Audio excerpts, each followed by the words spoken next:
As a Spectrum Internet customer, you get one line of unlimited mobile included for 1 year. Additional lines, just $30 each. Click, call, or visit a Spectrum store today.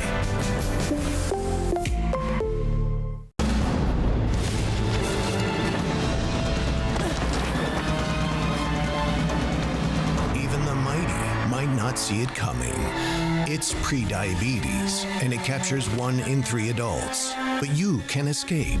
Take the 1-minute prediabetes risk test to know where you stand and prevent or delay type 2 diabetes. Be your own hero on smartphones everywhere at doihaveprediabetes.org. Spectrum News Plus. Local stories, connecting communities. Streaming now on the Spectrum News app and free with your Spectrum subscription. I'm Sharon Tazwell. Here's your Spectrum News at 90. At least 2 people are dead and 5 hospitalized after a shooting at Florida State University in Tallahassee. Authorities say the gunman is in police custody. Officials have identified him as 20-year-old Phoenix Eichner, a student at FSU. He is also the son of a Leon County Sheriff deputy. But I will tell you this. We will make sure that we do everything we can to prosecute and make sure that we send a message to folks that this will never be tolerated. President Trump Thursday hosted Italy's prime minister at the White House as he looks to navigate tariff negotiations. The president says there will be a trade deal with the EU. Meanwhile, the president hinted at the idea of firing Federal Reserve Chair Jerome Powell, accusing the agency of playing politics. I don't think he's doing the job. He's too late, always too late, a little slow, and I'm not happy with him. If I want him out, he'll be out of there real fast, believe me. A Los Angeles judge is hearing arguments over whether Eric and Lyle Menendez should receive reduced sentences. The brothers were convicted in 1996 of murdering their parents in 1989. Their attorneys are expected to argue for their release during a 2-day hearing that starts on Thursday. And that is a look at your Spectrum News in 90.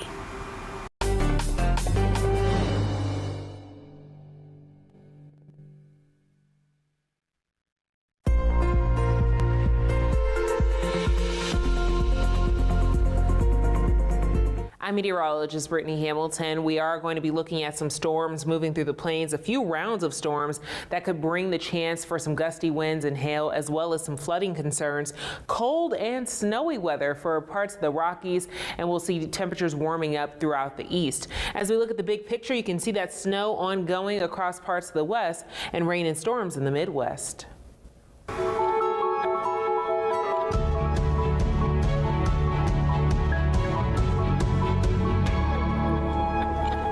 Kind of just like panic a little bit in the moment, just like, damn, is that real? I went to a little cubby space and then you just look down at your phone, look at the news and like start to process it. Like, damn, some people just got shot a couple feet away from me. Tragedy strikes Florida State University after a gunman opens fire on campus Thursday afternoon. Authorities confirm at least 2 people are dead and 5 others hospitalized. The suspect, the son of a sheriff's deputy. Thanks for joining us. I'm Sharon Tazwell. It is the latest school shooting to grip the nation and the 81st mass shooting in the U.S. this year. That's according to the Gun Violence Archive. Authorities say their investigation is just getting started. This is obviously a heinous crime. Our deepest condolences go out to the FSU family, the families of the students who are here. And we understand that you all have been devastated because of this person's actions. And our Chris Welch joins me on set with the latest. Chris, what more can you tell us? Well, Sharon, the most significant development here is that authorities say this shooter, who is in custody at the hospital, they say he was shot as well. This shooter, though, believed to be the 20-year-old son of a deputy in the Leon County Sheriff's Department, Leon County being where this took place. Investigators identified him as Phoenix Eichner. Here's the Leon County Sheriff. And he's the son of a Leon County Sheriff deputy. Our Deputy Eichner, has been with the Leon County Sheriff's Office for over 18 years. She has a tremendous job that she's done. Her service to this community has been exceptional. Unfortunately, her son had access to one of her weapons, and that was one of the weapons that was found at the scene. Now, the sheriff says as the department issues new weapons to deputies, they're given the option to purchase their old ones, and that seems to have been the case here. This gun was previously her personal handgun.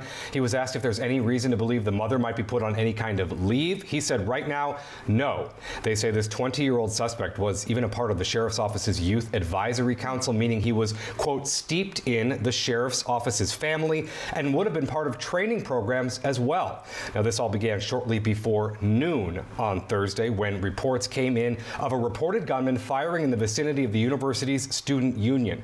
Police say they responded, quote, immediately, and that the suspect was neutralized. They say he did not comply with officers' commands, so he was shot, and he is currently in the hospital. He has invoked his rights not to speak to authorities.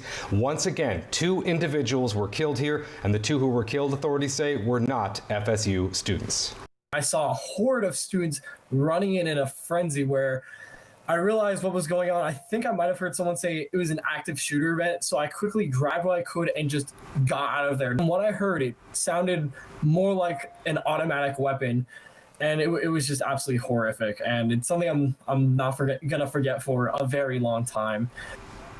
It is horrific. And Chris, where does the investigation go from here? Well, there are obviously still a lot of questions here. Sharon, the campus is huge. The crime scene area is huge. The investigators say they still want to talk to hundreds, if not thousands, of individuals. And speaking of the campus, what is going on campus now? Well, it is still very much an active crime scene. There are several buildings that they're telling students to stay away from. But as far as students are concerned, they are allowed to be on campus. But once again, they just need to be mindful of many buildings right now that are part of this crime scene. Just a terrible story all around. It really is. Chris Welch, thank you. Yep. In Washington, President Trump met with Italy's prime minister with reciprocal tariffs front and center. The White House expressed confidence that the U.S. would reach a trade deal with the European Union before a 90-day pause on tariffs ends. Our national political reporter Taylor Popolaris has the latest from the White House. President Donald Trump hosted Italian Prime Minister Giorgia Meloni at the White House Thursday, saying he's in no hurry to make deals on tariffs and trade. At a certain point, yeah, we're in no rush. We're in no rush. Meloni is the first European leader to visit the president since he announced and then paused large reciprocal tariffs on dozens of countries, including across Europe. I'm sure we can make a deal, and I'm here to help with that. Meloni is a far-right Republican like Trump, and the two get along. She attended his inauguration in January, and Trump spoke warmly of her on Thursday. I think she's a great prime minister. I think she's doing a fantastic job in Italy. We're very proud of her. The goal for me is to make the West great again. And I think we can do it together. While Trump's Liberation Day tariffs are paused until July, the U.S. still has 10% tariffs on most European exports in place and 25% ones on steel, aluminum, and cars from there. The president once again stood by his sporadic tariff strategy. Everybody wants to make a deal, and if they don't want to make a deal, we'll make the deal for them. Economists say Meloni's trip is a starting point for a friendly face from the European Union to try to figure out next steps. No, I think these talks are a positive development, without doubt. I think it shows that arguably the end goal is to reach some kind of agreement with the traditional allies of the United States. Taylor Popolaris joins us from the White House. Taylor, President Trump lashed out at Federal Reserve Chair Jerome Powell for refusing to cut interest rates. It comes after Powell gave a stark warning on the future of the U.S. economy Wednesday. What can he tell us? Well, Sharon, this is not the first time President Trump has criticized Chairman Powell. What's notable is that when President Trump was in office for his first term, he's the one who appointed Jerome Powell to this position.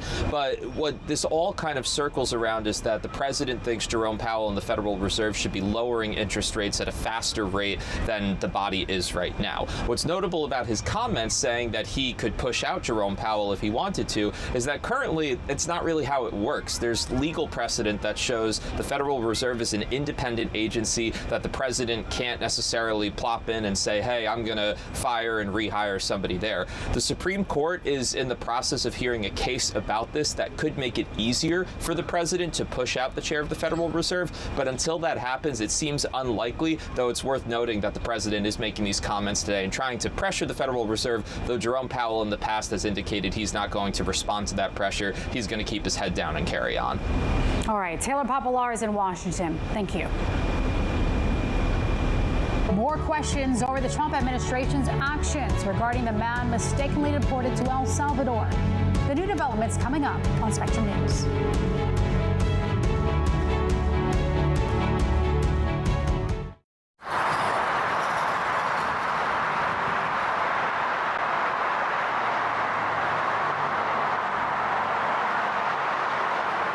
We said we'd never break the 3-second rule. Never do that. And never become a minivan mom. Hey, Chris. As parents, we say never a lot, but never happens.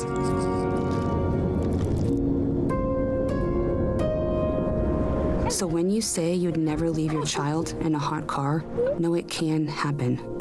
Before you leave the car, always stop, look, lock. Bring it to the party, bring it to the top, bring it to the party.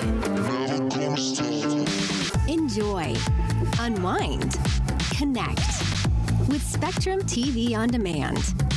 From the latest hit movies you've been waiting to watch to your favorite comfort shows and more, all available instantly for you to stream. Create the all-around entertainment experience you've always wanted with Spectrum TV on Demand. Browse over 80,000 on-demand titles today. I'm an ex-drug dealer, and I'll be your sub today.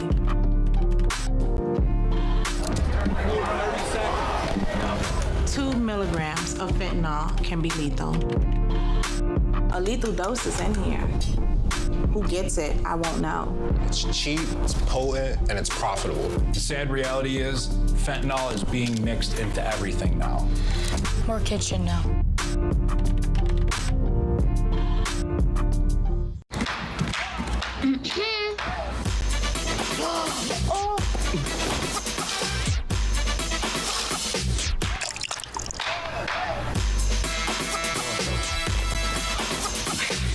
You're not gonna get it all right. Just make sure you nail the big stuff. Mama! Like making sure your kids are in the right seat for their age and size. Get it right at nhtsa.gov/the-right-seat.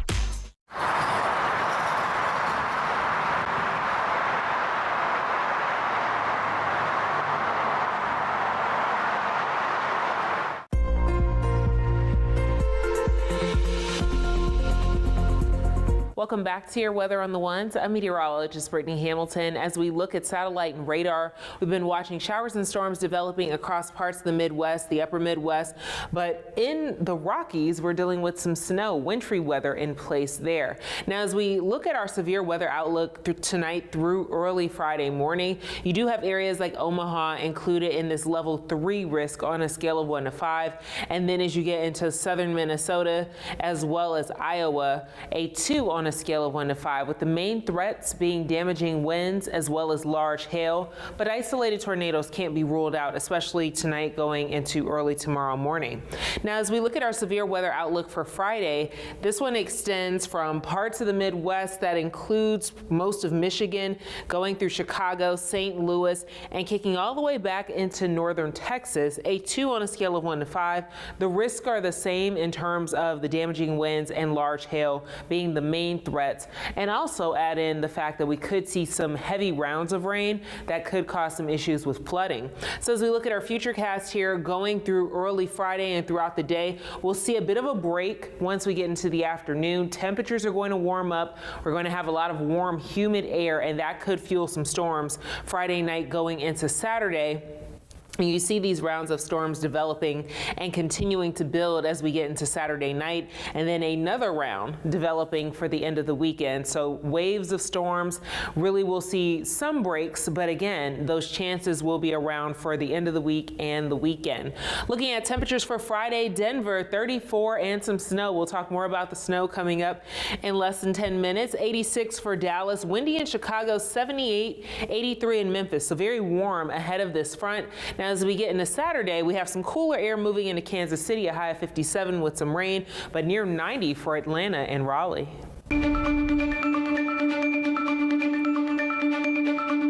Here's what what you need to know. A suspect is now in custody following a shooting at Florida State University. 2 people died and 5 people are hospitalized. Officials say the suspect is the son of a sheriff's deputy. The Supreme Court is keeping President Trump's restrictions on birthright citizenship in place for now, but we'll hear arguments on the issue in May. Birthright citizenship makes anyone born in the United States an American citizen, even children born to undocumented mothers. And President Trump says the U.S. and Ukraine could sign a minerals deal as soon as next week. The details of the potential deal are still uncertain. That's what you need to know.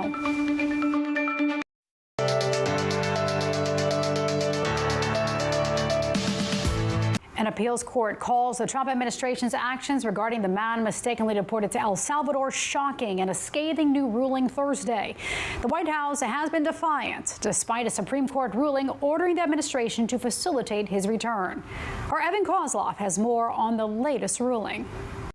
The 7-page ruling from a federal appeals court in Virginia offered a blistering critique of White House behavior. Reading in part, the government is asserting a right to stash away residents of this country in foreign prisons without the semblance of due process, adding that this should be shocking not only to judges, but to the intuitive sense of liberty that Americans far removed from courthouses still hold dear.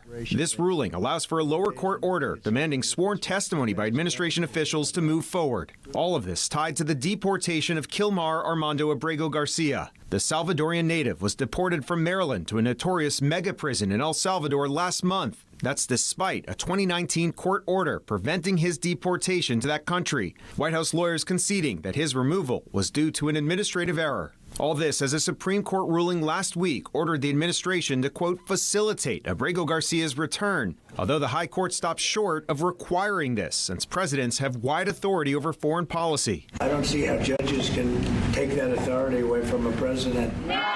The White House has portrayed Abrego Garcia as a violent gang member from MS-13, which his lawyers deny.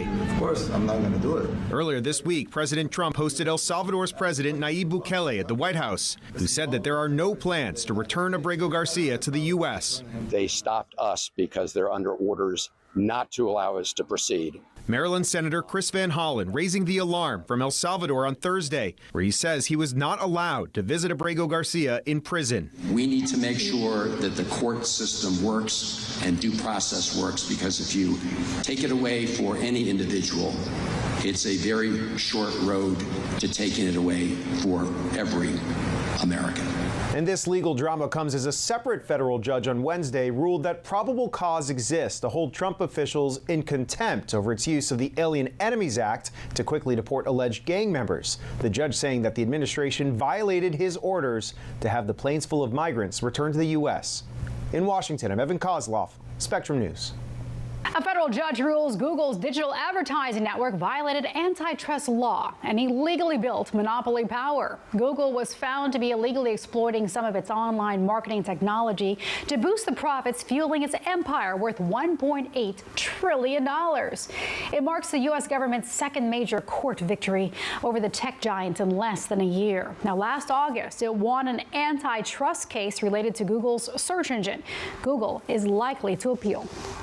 Ohio law that would have required people under 16 to get parental consent to use social media apps was struck down by a federal judge Thursday. The judge's decision came in a lawsuit filed by NetChoice, which is a trade group representing TikTok, Snapchat, Meta, and other major tech companies. The organization argued the law unconstitutionally impedes free speech and that was overly broad and vague. The state says the law is needed to protect children from harms of social media.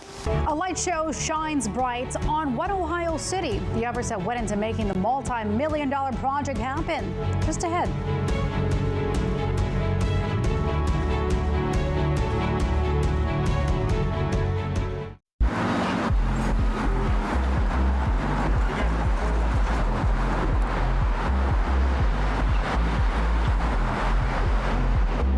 For the millions of school-aged children across the country, the state of their schools can have a lasting impact on their health and well-being.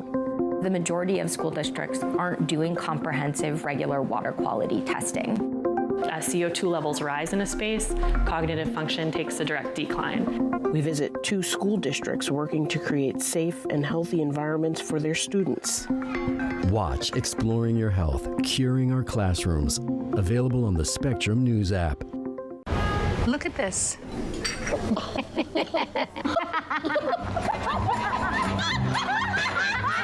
Sunshine, lollipops, and rainbows. Everything that's wonderful is what I feel when we're together.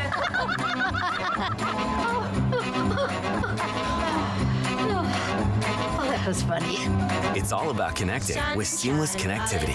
And internet customers get one mobile line included for 1 year with Spectrum. I tell my son, I love you every single day. I love you.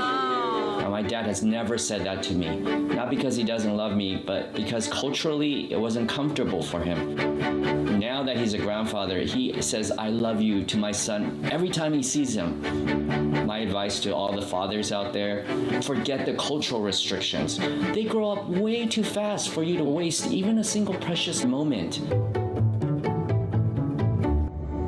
Food isn't just fuel to live, it's fuel to grow. My family relied on public assistance to help provide meals for us. These meals fueled my involvement in theater and the arts as a child, which fostered my love for acting. The Feeding America network of food banks helps millions of people put food on the table. When people are fed, futures are nourished. Join the movement to end hunger, and together we can open endless possibilities for people to thrive. Visit feedingamerica.org/actnow.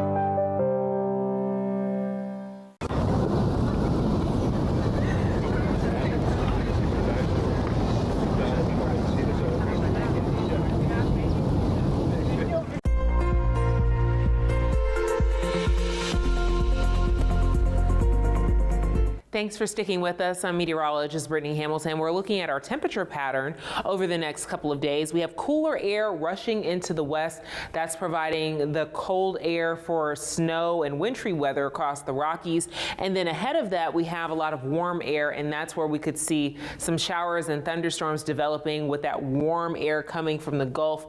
That's going to continue that warmth across much of the southeast and some of the eastern seaboard as we get into Saturday, and the cool air comes in behind the frontal boundary. So looking at our satellite and radar right now, you can see that snow ongoing for areas like Wyoming and western Colorado. That's going to continue as we get into Friday. So just be mindful of that. Even areas like Denver could be dealing with snow. But we'll start off with our fire weather alerts here that continue until Friday. Also looking at the winter weather alerts, while Denver is not included in this winter weather advisory, I do think we'll see some snow that shows up on Friday, but much of Wyoming under a winter storm warning, and rightfully so with that snow already ongoing.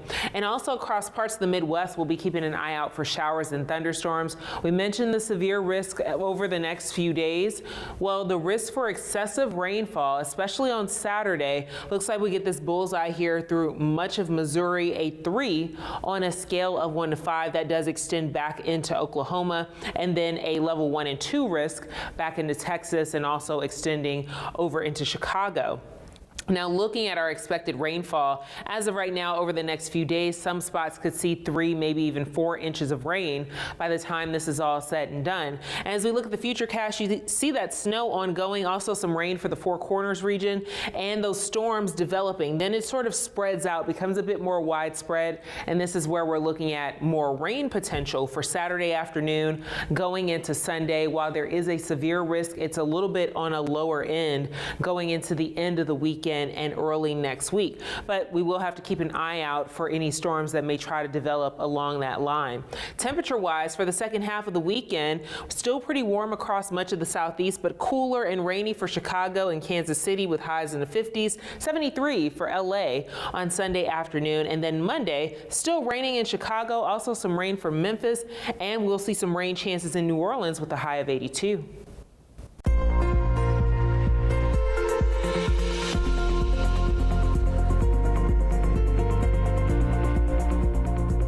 Crews are working to restore power to Puerto Rico after a blackout affected the main airport, hospitals, businesses, and hotels.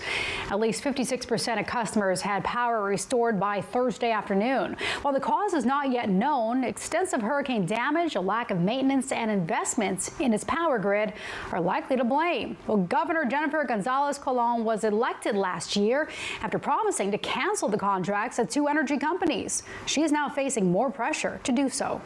Cambridge University researchers have found possible chemical signs of life on another planet.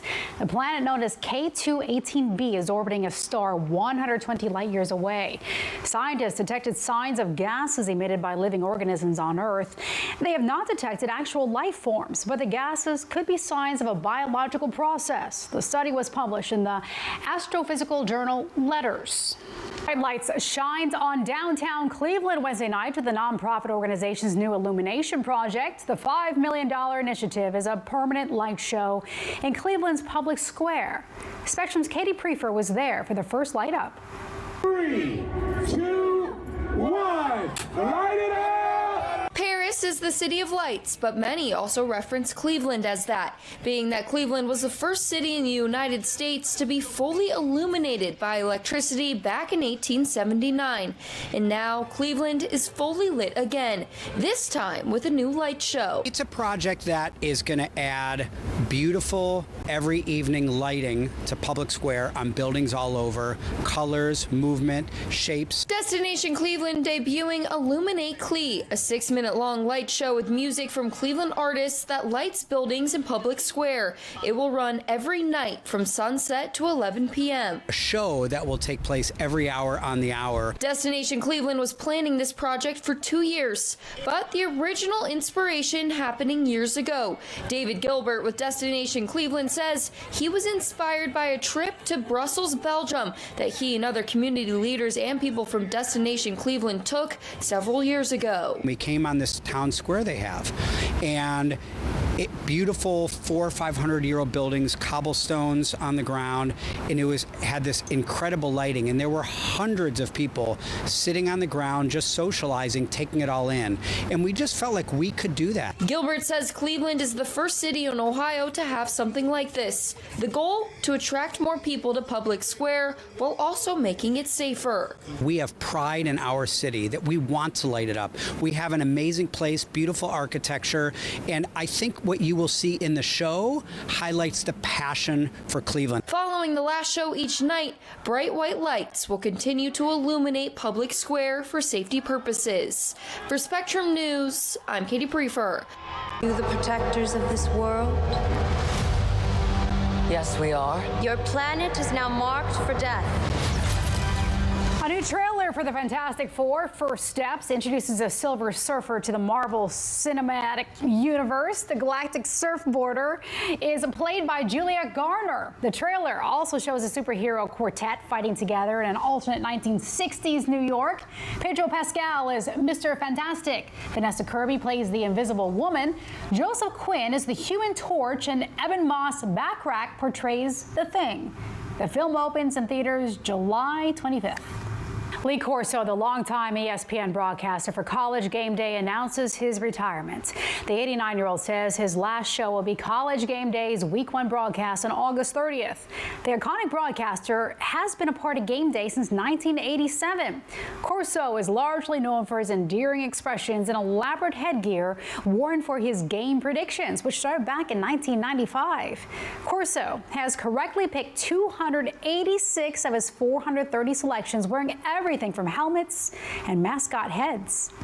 I'm Sharon Tazwell. Thanks for watching. Your Spectrum News and 90s coming up right after this short break. Stay with us.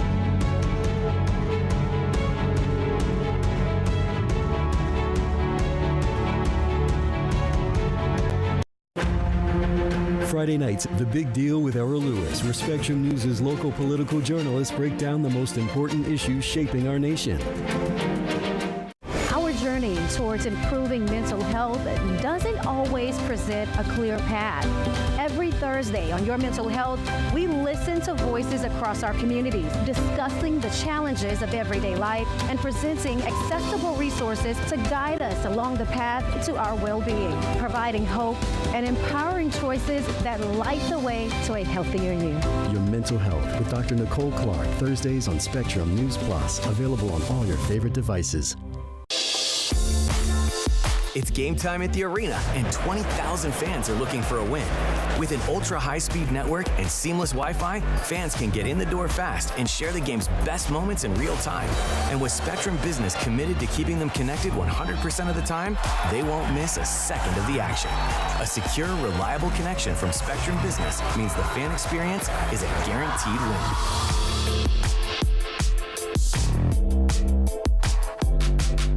Whether it's our stories, the warmth of our laugh, or our family's secret sauce, we all bring something different to the table. So make some space. The power of connection is waiting right outside your comfort zone. Learn how you can help strengthen your community at belongingbeginswithus.org/teamup. Weather can be beautiful, inconvenient, and at times powerful. And it affects everything we do. At Spectrum News Plus, our weather experts update you with the information and the context you need so you can better plan your day. And we do it every 10 minutes. We're the calm in the storm. Weather on the Ones on Spectrum News Plus, exclusively on Spectrum. And get your weather anytime on the Spectrum News app. Spectrum News Plus, local stories, connecting communities. Streaming now on the Spectrum News app